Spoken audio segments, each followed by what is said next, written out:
Olá! Nesse episódio do podcast ONO News, nós temos o prazer de receber a chefe de cozinha, escritora, ativista e apresentadora de TV, Bela Gil. Seja muito bem-vinda ao nosso estúdio, Bela, e obrigado por aceitar o nosso convite. Muito obrigada.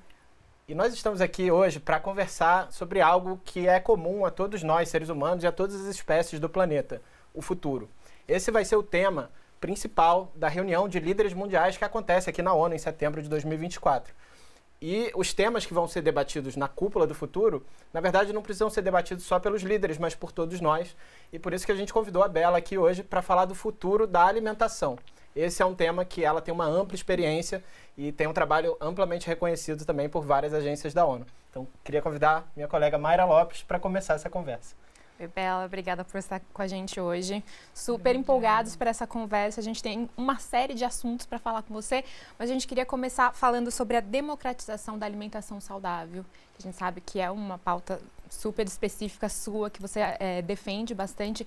E a gente sabe que, embora a alimentação saudável, a alimentação digna, ela esteja contemplada tanto na Declaração dos Direitos Humanos, muitas constituições nacionais falam sobre isso, mas ainda tem uma lacuna de acesso, né? Tem alguns dados que falam que até 3 bilhões de pessoas não têm condições de ter uma dieta adequada. Eu queria que a gente falasse um pouco sobre isso e como que, dentro de tudo que você estuda, das coisas que você vive dentro da questão da alimentação, pequenas mudanças poderiam trazer grandes impactos para as pessoas conseguirem ter uma alimentação mais adequada. Bom, Mayra, esse tema realmente é muito relevante na minha vida e ele é muito amplo. Eu talvez comece respondendo que eu acho que é muito importante as pessoas entenderem que a alimentação saudável é um direito. Né? A gente clamar por isso, a gente exigir isso é muito importante, assim como o acesso à educação, à saúde, isso eu estou falando no Brasil, né? O acesso à saúde, educação, moradia, a alimentação também é um direito. Então, e obviamente ainda existem muitos desafios, eu sei que sua pergunta está mais relacionada a mudanças individuais, mas eu gosto de trazer, porque assim, comer bem não é uma escolha para muita gente, né? Então é muito complicado a gente culpabilizar o indivíduo por um problema que é social, por um problema que é coletivo. Então eu acho que como que a gente pode democratizar a alimentação saudável, como a gente pode democratizar, né, o direito a essa alimentação, eu vou trazer aqui 5 passos, 5 acessos que eu acho fundamentais para a gente pensar como coletivo, como sociedade. O primeiro deles é o acesso ao conhecimento. A gente precisa de informação. Então, assim, saber que a alimentação saudável é um direito já é uma questão. Entender por que a gente deve preferir, né, ou priorizar uma alimentação mais saudável também é uma forma da gente buscar essa alimentação, né? O conhecimento, então a informação é muito importante. O segundo é o acesso físico ao alimento. A gente precisa achar esse alimento. Pessoas no Brasil, muita gente mora em desertos alimentares ou pântanos alimentares, que a gente diz na academia, que é né, lugares onde você não consegue achar, você tem que andar quilômetros de distância para achar um produto in natura, uma banana, né, uma fruta, uma alface, e tem uma oferta muito grande de produtos ultraprocessados. O terceiro passo é você ter o acesso financeiro, porque você pode até achar, mas se você não tem dinheiro para comprar, a gente não consegue, né? Então, é muito importante lembrar também que a fome, né, principalmente no Brasil, é uma questão de pobreza também. Está muito relacionada à questão financeira, acesso financeiro. E o quarto são as ferramentas. A gente precisa de água, a gente precisa de eletricidade, a gente precisa de saneamento básico, a gente precisa de gás, a gente precisa de panela, colher de pau, a gente precisa disso para poder cozinhar, né?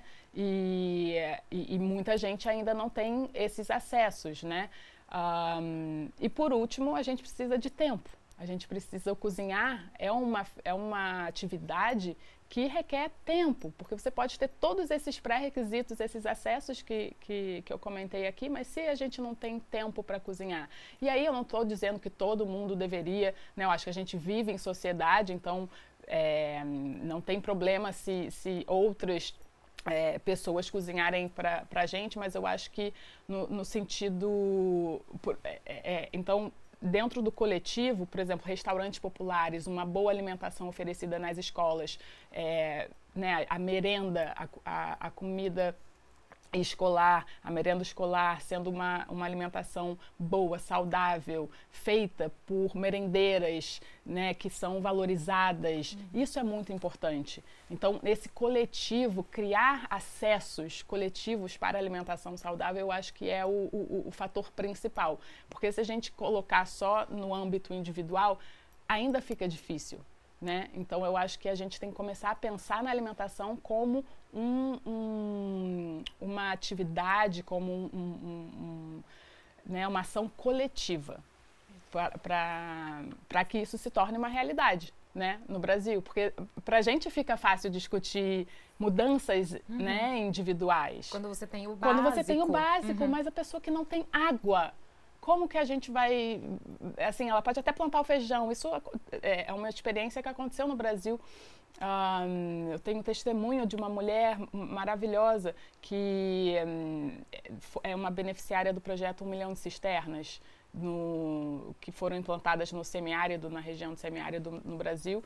E depois disso, ela conseguiu não só plantar o feijão, mas cozinhar o feijão com a água que é coletada das cisternas, entendeu? Então, são pequenas, assim, ideias que têm um impacto muito grande, assim, pequenas ideias que têm um impacto gigantesco, né, na sociedade, na vida das pessoas. Então, é por esse viés que eu enxergo mais a democratização.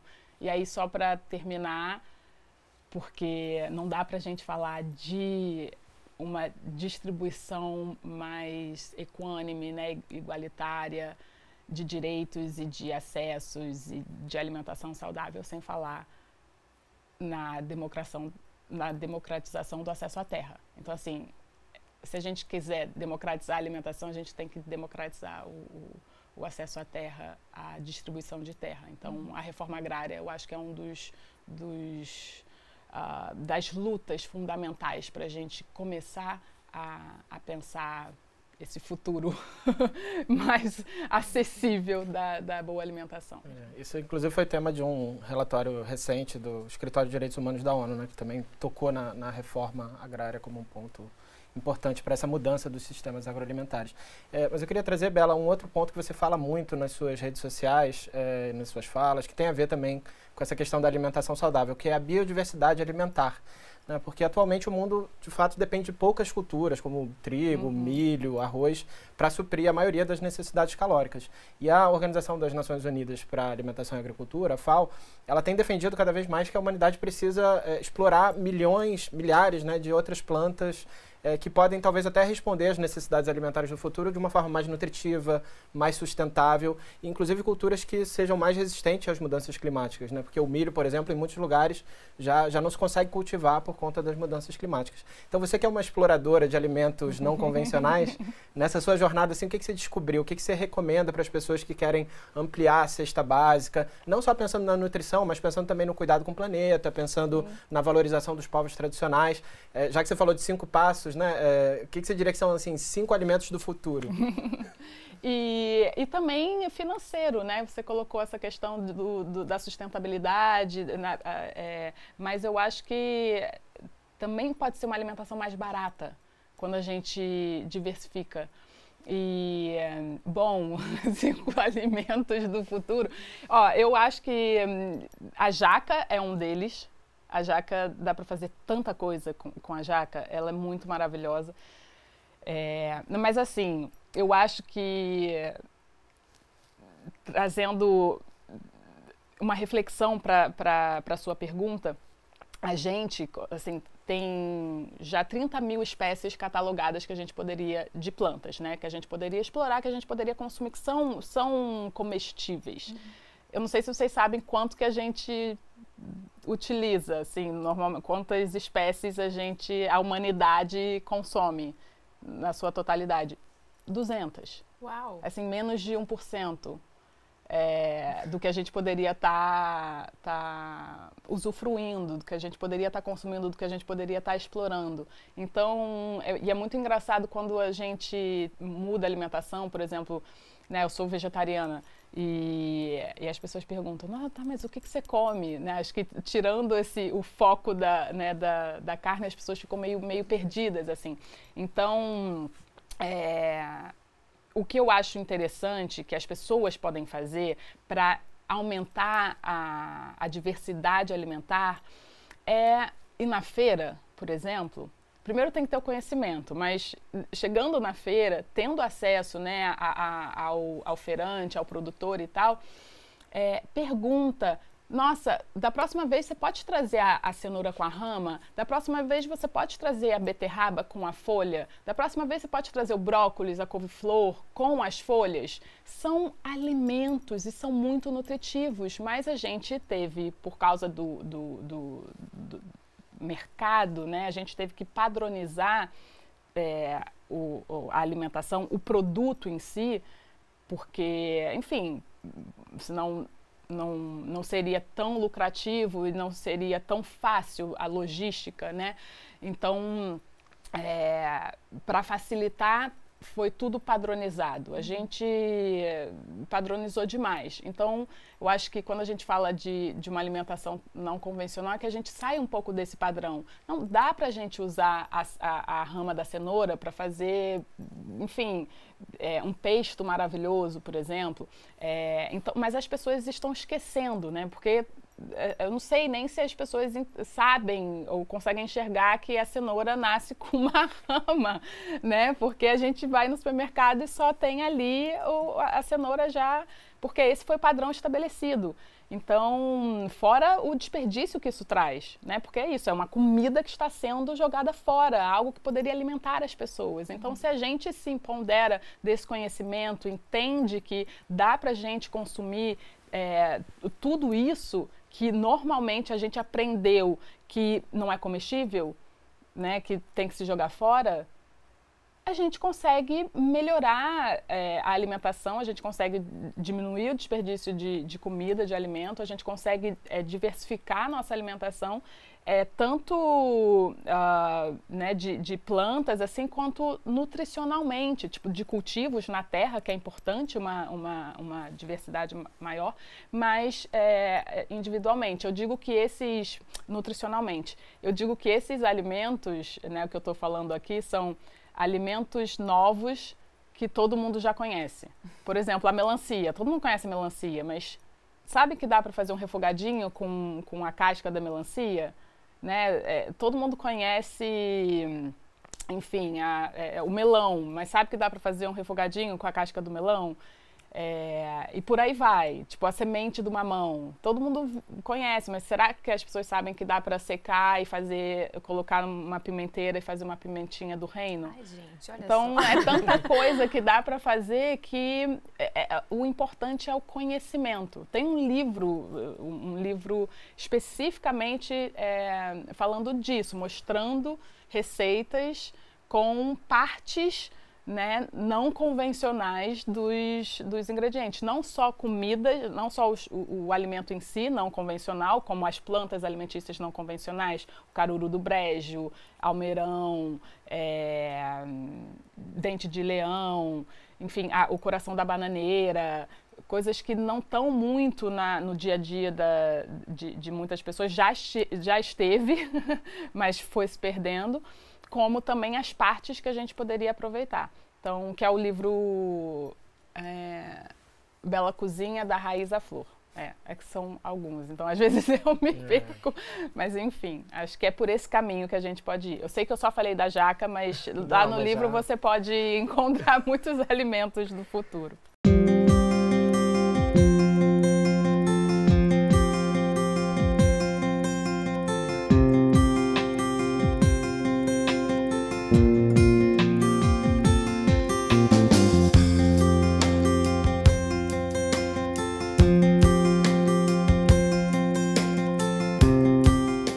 Eu queria que a gente falasse um pouquinho sobre quem faz essa comida. Então...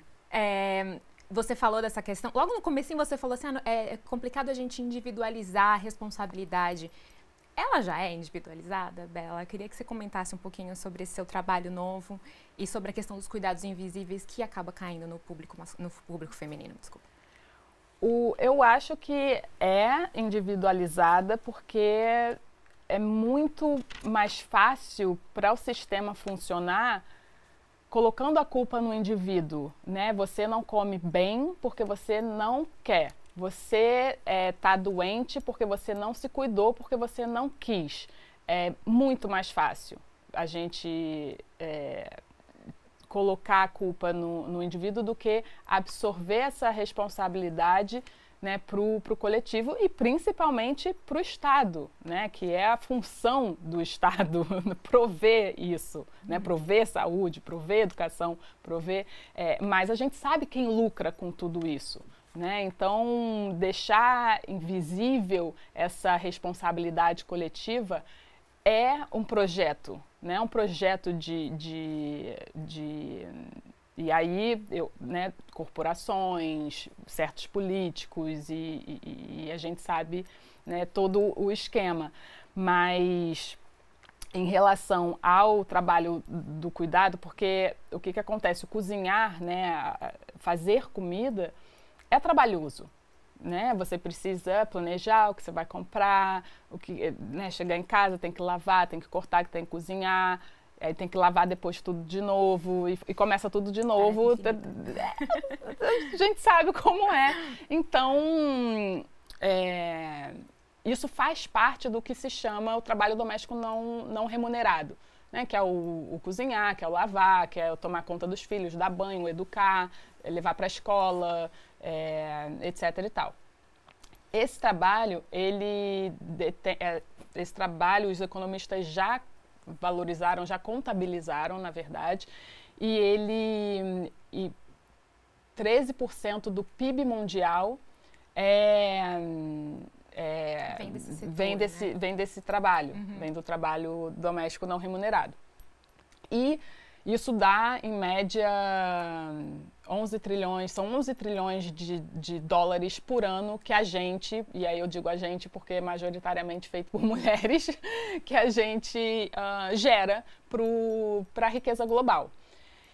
E eu acredito que esse valor, esse dinheiro, isso precisa ser bem distribuído, porque só uma parcela está acumulando esse dinheiro. Isso é completamente injusto. Então, assim, eu falo que uma das maneiras também da gente tornar a alimentação saudável mais acessível é tirando da invisibilidade esse trabalho, né, reconhecendo o trabalho doméstico não remunerado, reduzindo, redistribuindo e remunerando. São 4 passos que a gente pode fazer para melhorar o acesso à alimentação saudável. E por que eu digo isso? Porque estudos já mostram que uma comida de panela, né, a tal comida de verdade, comida feita em casa, que não necessariamente precisa ser só feita em casa, mas nos restaurantes populares, nas escolas, nos presídios, nos hospitais, essa comida de panela, ela é uma forma que a gente tem de prevenir muitas doenças. Muitas doenças. Já saiu um estudo no final de 2019, se eu não me engano, mostrando que 57 mil pessoas no Brasil morrem por ano devido ao consumo de produtos ultraprocessados. E agora, recentemente, saiu um outro estudo mostrando que a relação entre o consumo de produtos ultraprocessados e 32 doenças.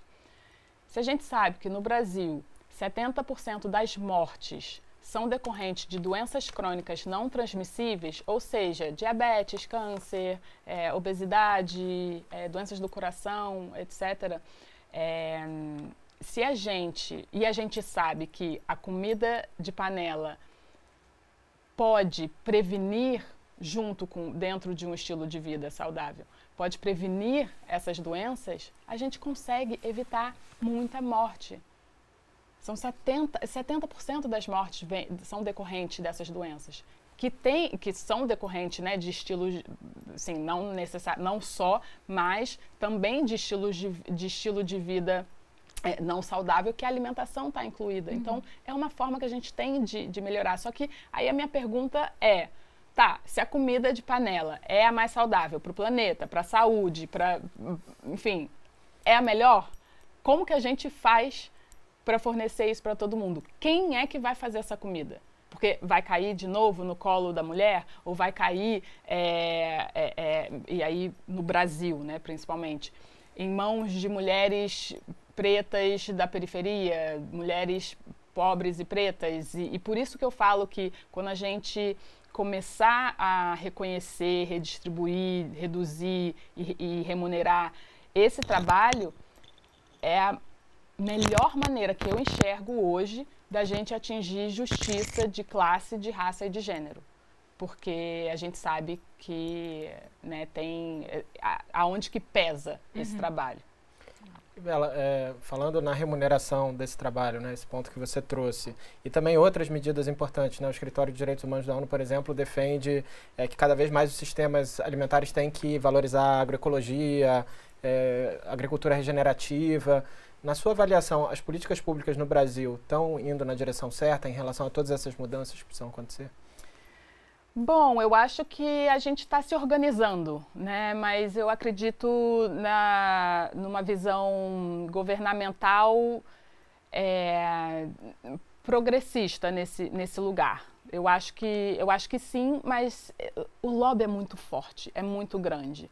Assim, a gente sabe que, por exemplo, 45% a agricultura, né, o modo como a gente produz comida e tal, é responsável por 45% das emissões de gases de efeito estufa.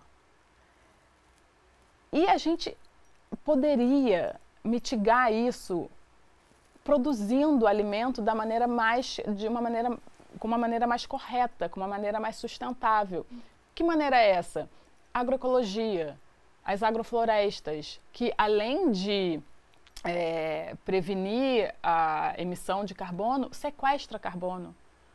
Então, se eu falar, a agricultura é responsável por 45% dos gases de efeito estufa, as pessoas, e a gente vai parar de plantar, a gente vai parar de comer? Não! A gente muda. A gente muda por um sistema mais saudável. Qual é esse sistema? Agroecologia, as agroflorestas. Mas isso também só se dá em terras, assim, não dá para fazer isso com latifúndio. A gente precisa de uma distribuição de terra melhor para poder fazer isso acontecer. Então, começa aí. Mas eu acho que uma outra informação que eu acho relevante em relação a isso, para as pessoas entenderem, é que a alimentação, muita gente não entende por que a alimentação saudável é mais cara do que a alimentação, né, de ultraprocessados e tal.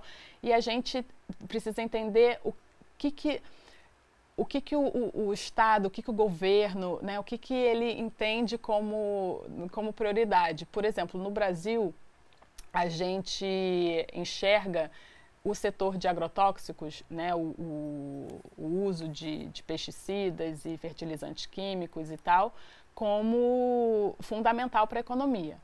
E isso faz com que esse setor tenha isenção fiscal. Eles pagam só 5%. Todo o resto da indústria tem que pagar 35% de taxa. Eles pagam 5% e a gente deixa de arrecadar 10 bilhões de reais por ano para os cofres públicos.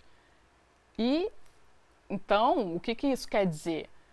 Se você tem uma plantação, né, um cultivo convencional, uma monocultura, né, você já sai em vantagem, né, nesse lugar. De uma certa maneira, o governo subsidia essa produção. E essa produção produz que tipo de comida? Ou ração animal ou produtos ultraprocessados. Você vai no mercado e você lê, a maior parte dos produtos ultraprocessados tem como ingrediente majoritário ali soja, milho, trigo ou açúcar, que são as grandes monoculturas, né, que o Brasil tem.